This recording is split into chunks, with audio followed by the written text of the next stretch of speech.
Kufa and Mecca. Events in Kufa.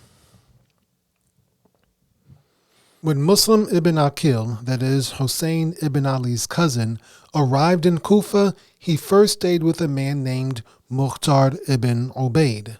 Now remember that name, okay, because it will become essential. He will be an essential figure in future events. After staying with Mukhtar, Muslim ibn Aqil moved to another Shiite's house, a man named Hani ibn Urwa. During his brief time in Kufa, Muslim ibn Aqil recruited thousands and thousands of people to support Hussein ibn Ali. At least 12,000 Shiites in Kufa had put their name to paper as being in support of Hussein ibn Ali. But there might have even been an additional 40,000 people who may have wanted to sign up to support Hussein ibn Ali, but were too afraid to come out and do so publicly. With all this support, Muslim ibn Aqil sent a letter to Hussein in Mecca updating him about the way things were going in Kufa. He sent the letter with a man named Qais ibn Mushir. In this letter, Muslim ibn Aqil told Hussein that 18,000 people had already given him the bay'ah, that is, the pledge of allegiance. And he urged Hussein, he was telling Hussein to come to Kufa as quickly as possible. The people here want you to lead them against the Umayyads. Meanwhile, Ubaydullah ibn Ziyad had arrived in Kufa. Remember, Ubaydullah had been appointed as the governor of Kufa along with his existing position in Basra, so he was essentially the governor, or really more like the ruler of all of Iraq, even though he was still subservient to the caliph. In this case, that was Yazid ibn Muawiyah. At this point in time, with the vast distances and the difficulties of communication, when someone was made a governor, they were essentially the ruler until their superior removed them from that position. But as it was right now, Ubaydullah ibn Ziyad had arrived in Kufa, and one of Ubaydullah's mawali, we had mentioned mawali before, one of his mawali had pretended to support Ali ibn Abi Talib and had met with Muslim ibn Aqil and had managed to infiltrate this Shiite movement going on in Kufa. This Mawla, which is a singular of Mawali, this Mawla took the bay'ah, meaning he pledged allegiance. He was really pretending to pledge allegiance to Hussein ibn Ali, and that allowed him to infiltrate the movement, and where he was able to assess the movement's strength, and he shared all of this information with Ubaydullah ibn Ziyad. Now about that word Mawali. Mawali is the plural of Mawla. A Mawla is, generally speaking, a freed slave who remains connected to the family that they had once served. So we know, yes, slavery was very prominent with the Arabs at that time, and is prominent throughout the entire world, not just with the Arabs. So they had slaves, but we know, of course, that Islam gives many avenues to emancipate slaves. As tradition was, this is not Islam, this is tradition, this is culture, not Islam. And that doesn't make it wrong, I'm just saying that it's not necessarily Islam. The culture and the tradition of the Arabs at that time was when a person is freed, when a slave is given their freedom and emancipated, they generally remain connected or affiliated or allied to that family. And so if that family goes to war, then that Mawla, that freed slave, will go to war out of loyalty to their former family that was their master. Now, from a Western perspective, that might sound like something bad, but you got to understand that the treatment of slaves back then, let me put it correctly, the treatment of slaves in Islam was not the way we traditionally know slaves and know as slavery in the West. I'm not saying it was good or perfect or anything like that, but the treatment of slaves was way better, and it was much more likely for the enslaved to have a positive feeling towards their master. It's a more complicated thing that I can go through right now, but I can only guarantee you that slavery is not the same then as we know of it in the West, especially in the United States and the Caribbean. All right, moving on. So Ubaydullah was well aware of the anti-Umayyad sentiment that was happening in Kufa, with a groundswell of support for Hussein ibn Ali and all the things that were going on there. So the day after he arrived in Kufa, Ubaydullah summoned the Ashraf, which is the nobility. Ashraf is plural for Sharif. Ubaydullah ibn Ziyad summoned the Ashraf of Kufa to the masjid so where he could warn them against the rebellion. Ubaydullah knows what's going on. He knows that there's a plot happening underfoot. So he brings the chiefs, the leading people of Kufa, to the masjid, and he lays down the law and gives them the warning. Ubaydullah warned them that anyone suspected of treason would be severely punished. And he also ordered the Ashraf, that is plural for Sharif, that is the nobles, the chiefs of the various tribes in Kufa. He ordered the Ashraf, the chiefs of each tribe, to inspect their people and report anyone that they did not know and anyone that they suspected of treason. Ubaydullah went on to warn them that if any unreported rebels were found, then the Sharif of that tribe where that rebel happened to be hiding at was going to be executed and the stipend would be canceled. So not only would the Sharif lose his life, but his tribe that he represented would lose their income, their money as well. A failed plot. According to Tariq at-Tabari, this following part of the story comes from Tariq at-Tabari. According to Tariq at-Tabari, Muslim ibn Aqil and some of the other Shiites in Kufa had come up with a plot to kill Ubaydullah ibn Ziyad. A man named Sharik ibn al-Awar had traveled with Ubaydullah's entourage to Kufa from Basra. Along the way to Kufa, Sharik ibn al-Awar got sick. And when he arrived in Kufa, remember he was traveling with Ubaydullah ibn Ziyad from Basra to Kufa. When they arrived in Kufa, Sharik decided to stay with Hani ibn Urwa. Sharik ibn al-Awar and Hani ibn Urwa were both, I don't want to say former Shiites, but they were people who had supported Ali ibn Abi Talib. But remember, they had, of course, given their bay'ah to Muawiyah and so forth and so on. So Sharik ibn al-Awar and Hani ibn Urwa were both Shia who had previously supported Ali ibn Abi Talib, but they had given the bay'ah to Muawiyah, and they had, generally speaking, had stayed out of trouble. But now they're in Kufa now with all of this anti-Umayyad sentiment going on. One of the houses that Muslim ibn Aqil, that is Hussein ibn Ali's representative and cousin, one of the houses that Muslim ibn Aqil had stayed at while he was in Kufa was Hani ibn Urwa. So that means that Hani ibn Urwa, Sharik ibn al-Awar, the sick guy from Basra, and now Muslim ibn Aqil, Hussein's representative, are all staying in the same house. These three men were all Shia. Muslim ibn Aqil from Mecca, Sharik ibn al-Awar from Basra, and Hani ibn Urwa from Kufa. They were all Shiites, and they all supported Hussein ibn Ali, and they were all in Kufa at the same time in the same house. And that's when they came up with this plan to kill Ubaydullah ibn Ziyad. They knew that Ubaydullah ibn Ziyad would eventually visit Sharik to see how he was doing. Sharik, of course, had traveled to Kufa from Basra with Ubaydullah. He had gotten sick. Ubaydullah knew that he was sick. Common courtesy dictated that at some point in time he would come back around to see how Sharik was doing. That was his traveling companion. Of course he would do that. Muslim ibn Aqil, this is the plan now. Muslim ibn Aqil was to remain hidden until Ubaydullah arrived. And when he did, Sharik would ask for water, and that was the signal for Muslim ibn Aqil to strike and kill Ubaydullah. Ubaydullah did not know that Muslim ibn Aqil was in this house with Hani ibn Urwa and Sharik. Hani ibn Urwa, the guy who actually owned the house, he was reluctant to have all this happen in his home, but he went along with it nonetheless. And as expected, Ubaydullah ibn Ziyad did indeed come to visit Sharik at Hani ibn Urwa's house, and Ubaydullah was accompanied by one of his Mawla.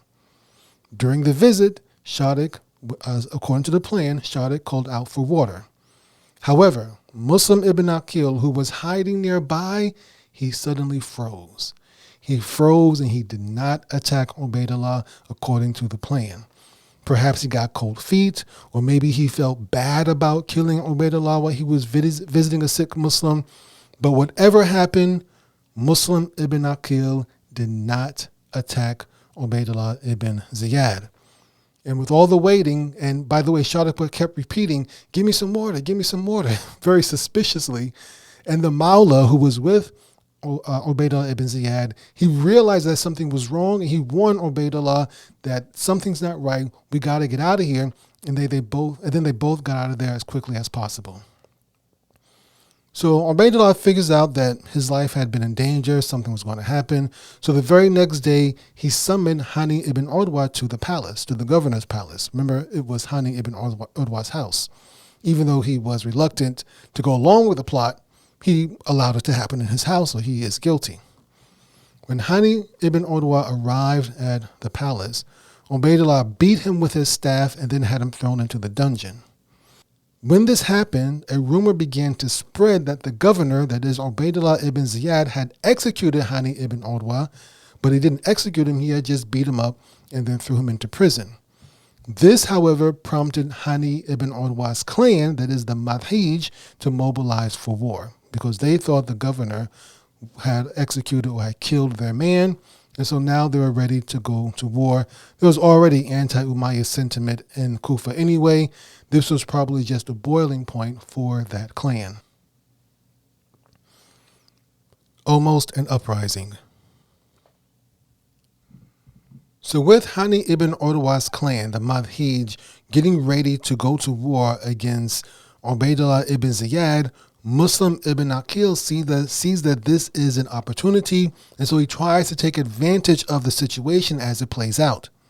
With the Madhij clan marching towards the palace to avenge Hani ibn Urwa, whom they think is now dead, Muslim ibn Aqil thought this would be the perfect time, the perfect opportunity to mobilize the Shia. Those 12,000, 18,000 names he had collected who were supposed to support Hussein ibn Ali. He realizes that this is a good time. This is a good opportunity. So he goes running through Kufa, calling on those men who had given their promise to support Hussein ibn Ali. And definitely, while it wasn't 18,000 people who showed up, 4,000 men responded to his call. This should have been sufficient to overpower Ubaydullah ibn Ziyad and his shurta. Ubaydullah ibn Ziyad did not have 4,000 police officers under his command, and he's only been in Kufa for a few days. But things didn't quite turn out that way. First, Ubaydullah invited the Sharif of the Madhij. The Madhij was Hani ibn Urwa's clan. He invited the Sharif of the Madhij to the palace, and he was able to confirm that Hani ibn Urwa was indeed still alive. So this information satisfied the Madhij, and so they returned to their homes. So that right there didn't play out in Muslim ibn Aqil's favor. He didn't have the Madhij ready to mobilize and go to war with him or to use them as a distraction. Now, as for the 4,000 men that Muslim ibn Aqil had been leading, the ones that he had managed to gather and call when he thought the Madhij were about to go to war against the governor, there was no way still for Ubaydullah to defeat them physically. So instead, he and his shurta, when they realized this huge mob, because that's really what it was more like a mob than an army. This mob of 4,000 Shiites is now descending on the governor's palace. Ubaydullah and his shurta, they rush inside the palace and fortify themselves within the palace. When we say palace, don't think of something grand and noble. This is more like a fortress, like a castle. Now, it may have had some luxuries of that time, but it was really more like a fortress.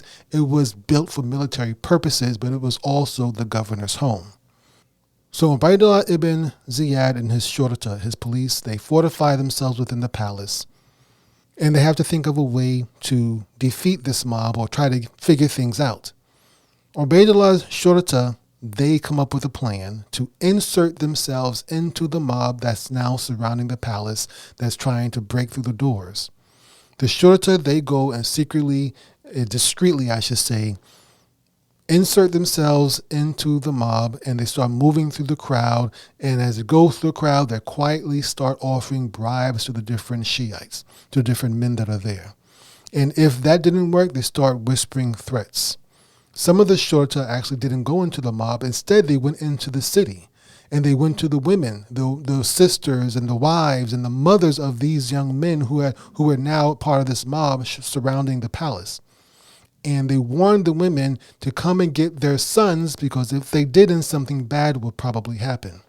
The Shurta also spread a false rumor that an army from Syria was coming. And the Syrian army, the Syrian soldiers were always considered the most disciplined, the best troops within the Muslim Khilafat at that time. This alone convinced hundreds of the Shiite men surrounding Ubaydullah's palace to return home. Even more left when the Shurta warned different men within the mob that they might lose their stipends for participating in the riot. So you have the women coming to drag their sons and their husbands back home. You have the false rumor of the Syrian army coming. You have bribes, you have threats. All these things are happening at the same time, and the mob, this army that sort of belonged to Muslim ibn Aqil, that he really had no control over. It was just a lot of pent-up anger finally just boiling over. This army slowly dwindled from 4,000 to 500 to 100 to 30 and finally to just 10. And so as the hours passed, Ubaydullah ibn Ziyad remained holed up in the fortress. The mob wasn't able to break through, and with the rumors and the threats and the moms and the wives coming through, the numbers slowly dwindled, and the angry young men who had descended on the palace, they lost interest, they gradually dispersed, and they returned to their homes. And by nightfall, the mob was gone. Ubaydullah now, with the threat over, he's bold now. He comes out, he goes to the masjid, he orders the call for the prayer, that is the adhan, and he declares that everyone who came to the masjid would be guaranteed safe conduct, and that all would be forgiven if they obeyed his order. All they had to do was come to the masjid, and he will forget all about that fact that they tried to kill him and that they assembled into a mob and tried to overthrow his government. And with that, the masjid, of course, was packed. Everybody came who could make it. After the prayer, Ubaydullah ibn Ziyad, he confirmed his guarantee of safe conduct to those who came, and he promised now a hefty reward for anyone who captured Muslim ibn Aqil. The execution of Muslim ibn Aqil. So after this uprising fell apart, Muslim ibn Aqil was all alone now. All those thousands of people who had signed their names, who had joined him in the protest or the mob around the palace, all that was gone, and Muslim ibn Aqil has to go into hiding. He finally took refuge with an elderly woman who was from the Kinda. The Kinda tribe was the tribe that Hujr ibn Adi came from. And she hated Ubaydullah because of what his father, Ziyad ibn Abihi, had done to Hujr ibn Adi. So she was willing to hide him or let him hide in her house. But her adult son who lived with her, he had a different opinion. He had no desire to harbor a fugitive in his home. And when he found out that Hujr ibn Adi was in his home, he notified the Shurta, that is Ubaydullah ibn Ziyad's Shurta, and they came to arrest him. And so when Muslim ibn Aqil woke up the next day, 60 men were there to arrest him immediately. Muslim ibn Aqil, he grabbed his sword, and his intention was to fight to the death. He didn't want to go and become a captive of Ubaydullah ibn Ziyad. But the Shurta eventually overpowered him. They beat him up, threw him into chains, and then dragged him back to the palace. And now, here's Muslim ibn Aqil as a prisoner, a captive of Ubaydullah ibn Ziyad. Ubaydullah ibn Ziyad asks him a few questions, and then he orders somebody to bring some ink and a parchment and gives it to Muslim ibn Aqil and tells him to go ahead and write his will. When that was done, Ubaydullah ibn Ziyad gives the order for Muslim ibn Aqil's execution. And so they take Muslim ibn Aqil outside to execute him. And as they're about to kill him, Muslim ibn Aqil, he asks one of the Shurta who's about to chop off his head to fulfill one of his dying requests. Muslim ibn Aqil asked the soldier, he asked the Shurta for three things. He asked him to repay a debt that he owed. He asked him to make sure that his body was properly buried in the Islamic manner. Then he finally asked him to send word back to Hussein ibn Ali and advise him, stay in Mecca, do not come to Kufa. The soldier promised, and with that business taken care of, they stepped forward and removed Muslim ibn Aqil's head from his shoulders. Hussein ibn Ali in Mecca. Back in Mecca, Hussein ibn Ali was still preparing to travel to Kufa. He had no idea that the situation had changed in Kufa.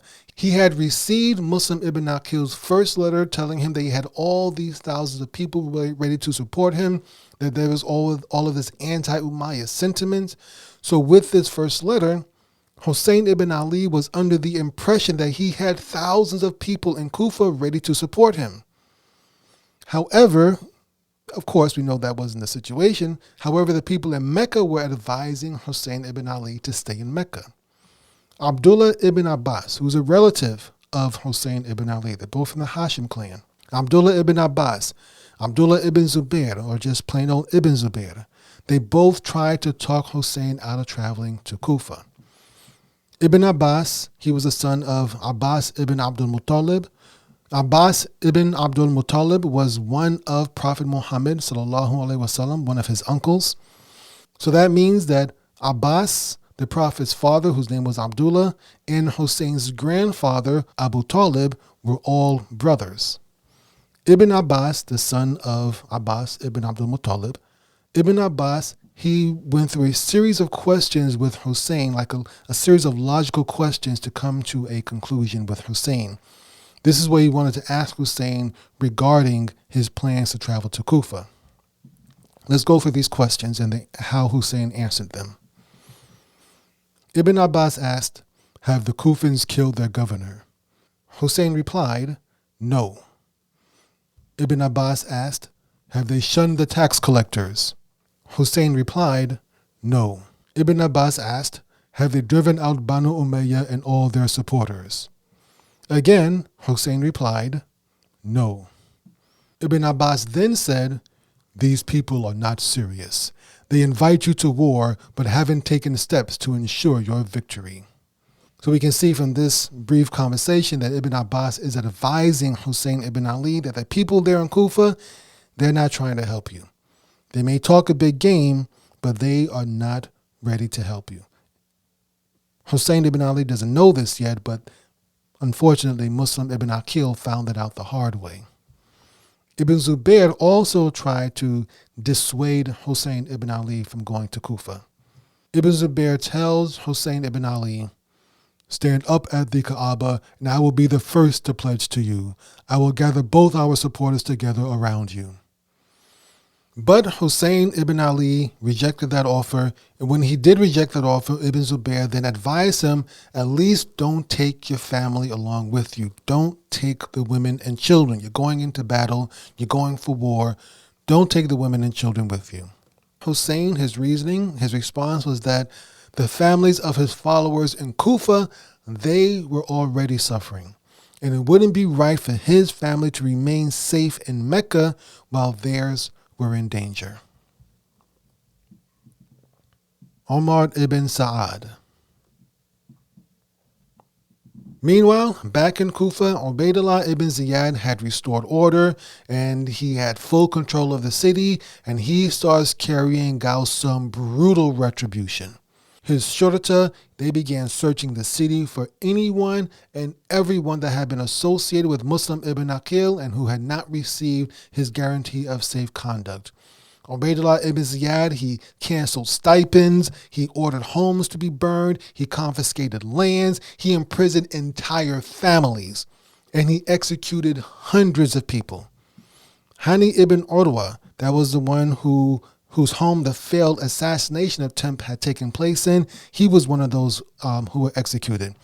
Mukhtar ibn Ubayd, that was whose house Muslim ibn Aqil had first stayed in Kufa, he was thrown into prison.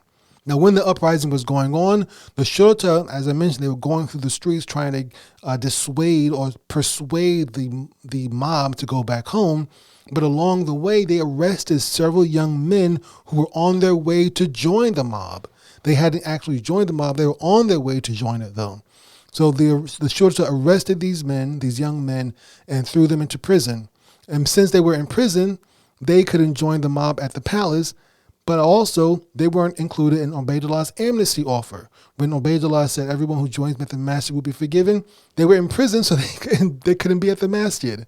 And so even though they had technically not participated in the uprising because they were in prison, they were arrested before they could join the mob, they also didn't receive that guarantee of protection. All of them were beheaded. And so with things settling down for Ubaydullah, he summoned a man named Umar ibn Sa'ad to the palace.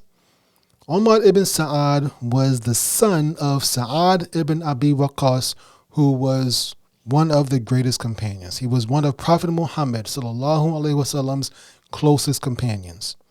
Umar ibn Sa'ad was also Ubaydullah's sub-governor of Ray, which is in Persia.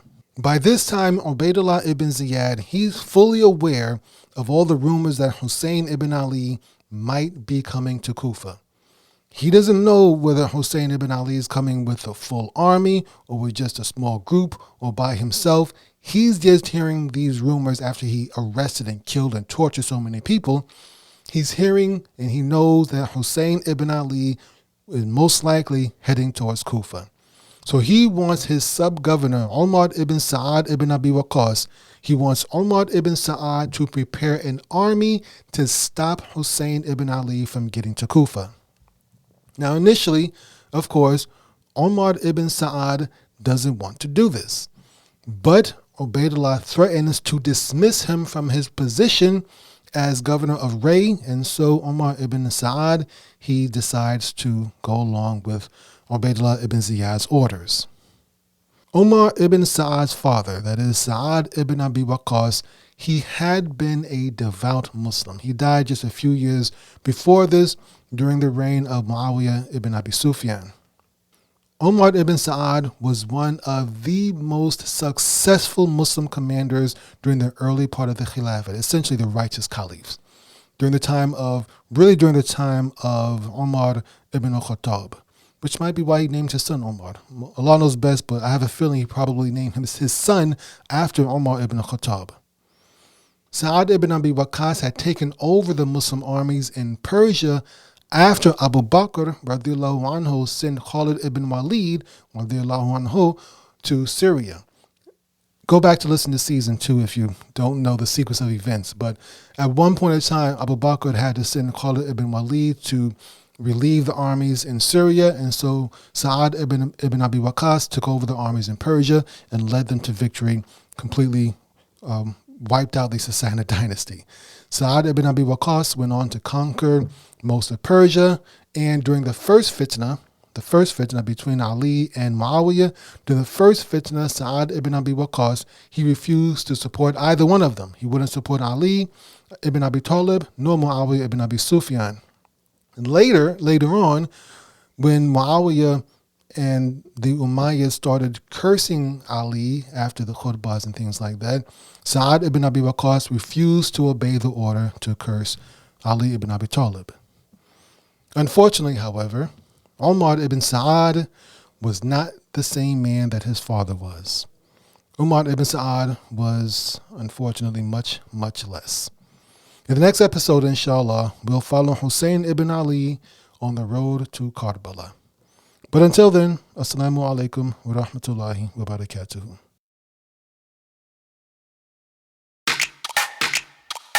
You've been listening to the Islamic History Podcast, and we hope you've enjoyed the show. You can support the Islamic History Podcast and get exclusive content by subscribing to our premium channel, Islamic History Exclusive. If you're listening on YouTube, just click the join button to become a member. If you're an Apple or Spotify user, open the app and search for Islamic History Exclusive. If you're listening on Podbean, become a patron in the app and you'll get access to our premium content. You can also join by visiting patreon.com/Islamic History. I'd also like to thank Brother Zulfikar Sirosh for his research and support of the show, and thanks to all of our premium subscribers. Be sure to join the Islamic History Podcast Telegram group where you can download a copy of today's transcript. And finally, subscribe to the Islamic History Podcast on YouTube for our video documentaries. Stay tuned for a short clip from our series on Salahuddin al-Ayyubi. And until next time, my name is Muttaqi Ismail for the Islamic History Podcast. Assalamu alaikum wa rahmatullahi wa barakatuhu.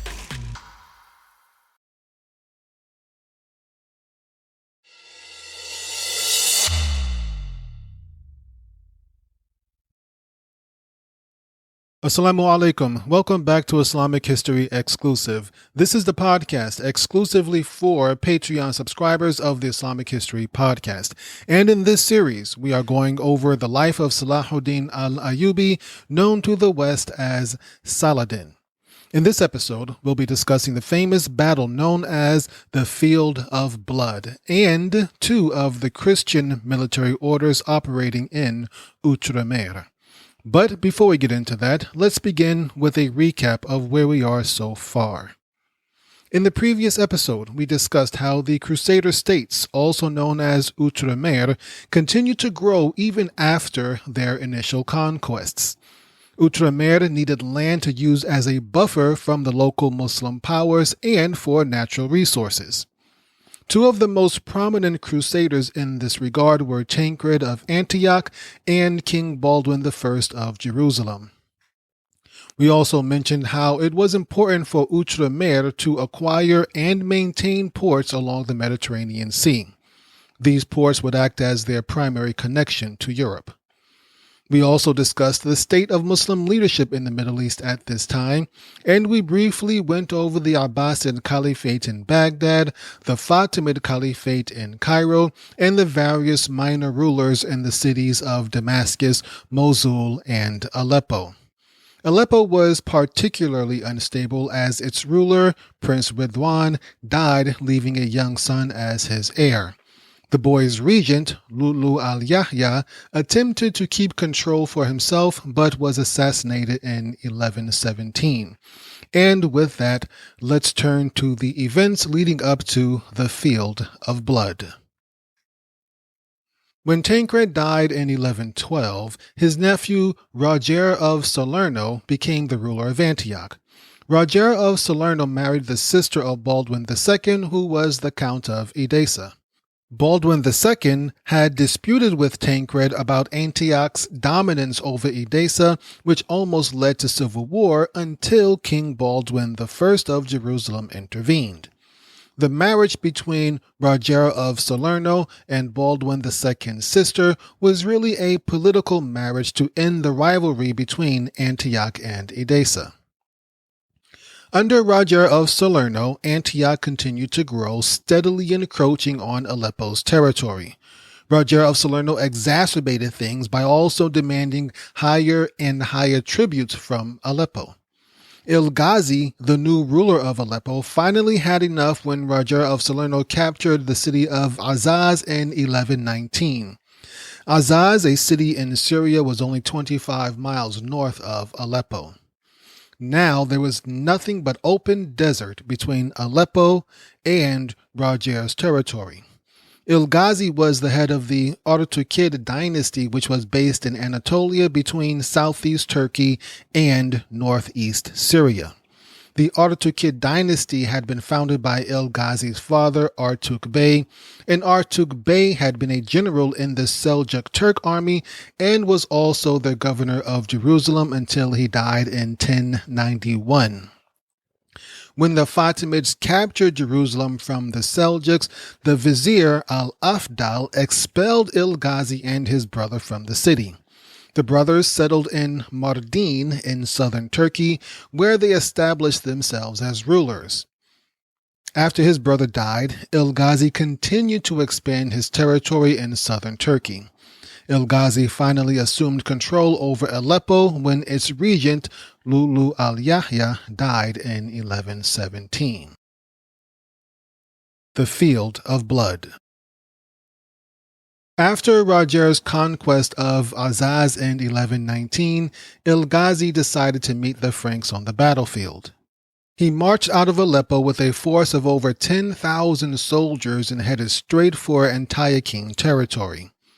When Roger of Salerno heard that Il-Ghazi and his army was approaching, he quickly mobilized for war.